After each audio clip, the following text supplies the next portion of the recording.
कवन कसूर त गोद मोरा सुना भैले हो। ए जितिया माई कइली हम कवन कसूर त गोद मोरा सुना भैले हो।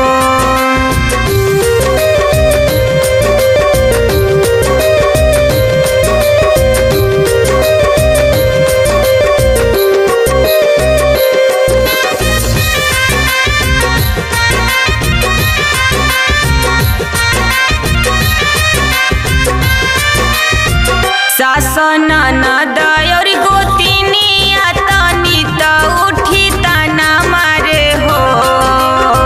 सासन ननद और गोतिनिया तनी त उठी तना मारे हो।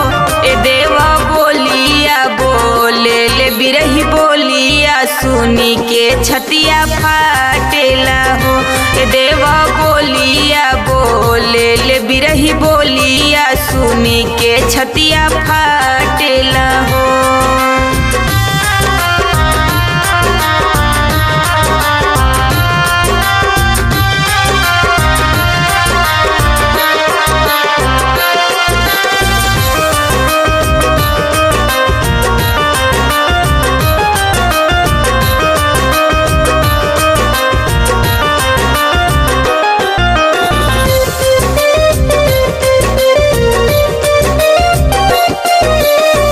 सुतल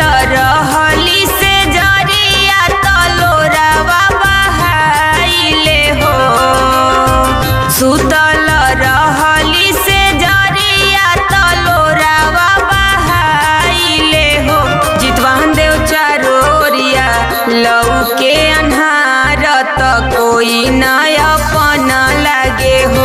ए जितिया माई चारोरिया लौके अन्हार त कोई न अपन लागे हो।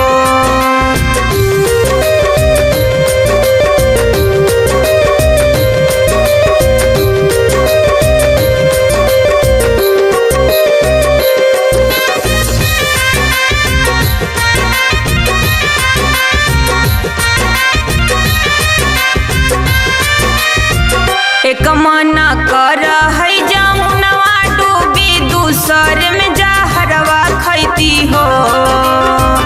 एक मन कर है जमुनवा डूबी दूसर में जहरवा खैती हो।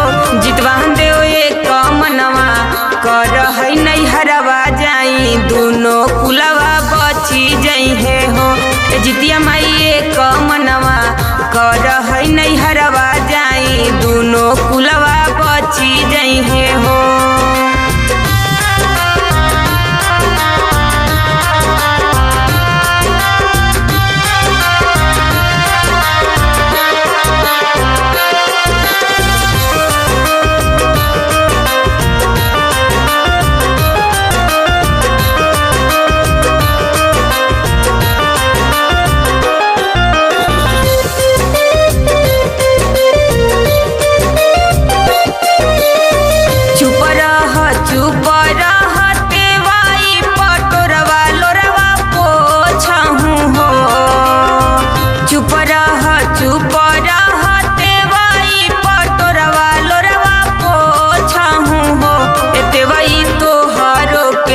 देवै नंदलाल त तुहू जितिया बरत करिह हो।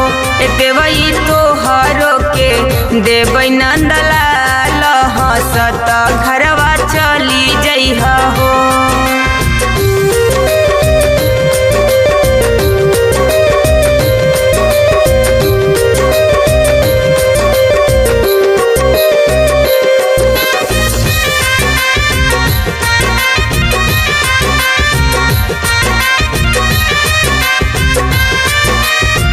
सासू जे करी है दुलारावा गोतिनिया मिली जुली रही है हो।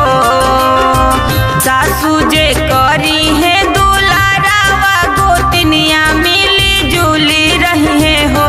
देवई स्वामी जी बोली है मीठी बोलिया तो सब मिली जुली रही है हो।